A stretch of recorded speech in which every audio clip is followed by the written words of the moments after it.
السلام عليكم ورحمة الله.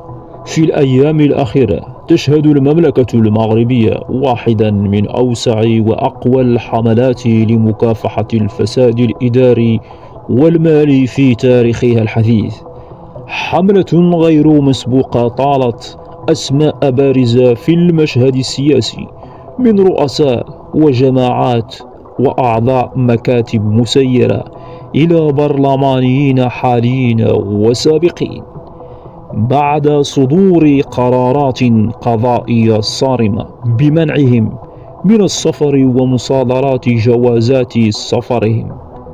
القصة بدأت عندما كشفت مصادر قضائية عن تصعيد كبير في وتيرة التحقيقات المتعلقة بملفات الفساد، فساد مالي وإداري تتعلق بتبديد المال العام والتلاعب في الصفقات العمومية واستغلال النفوذ داخل مؤسسات منتخبة.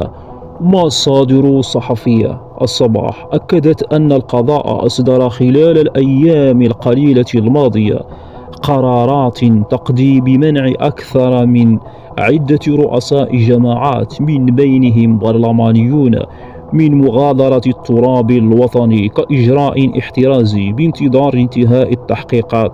وبحسب المعطيات فقد حاول بعض هؤلاء تبرير طلباتهم بالسفر لأسباب طبية أو مهنية، لكن السلطات القضائية رفضت تلك المبررات بشكل قاطع، في إشارة إلى الجدية التامة في تنفيذ تعليمات محاربة الفساد.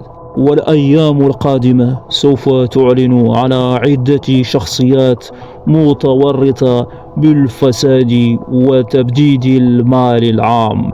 ليصلكم كل جديد المرجو والاشتراك في القناة ودعمنا بلايك، وشكرا لكم على المتابعة. إلى اللقاء.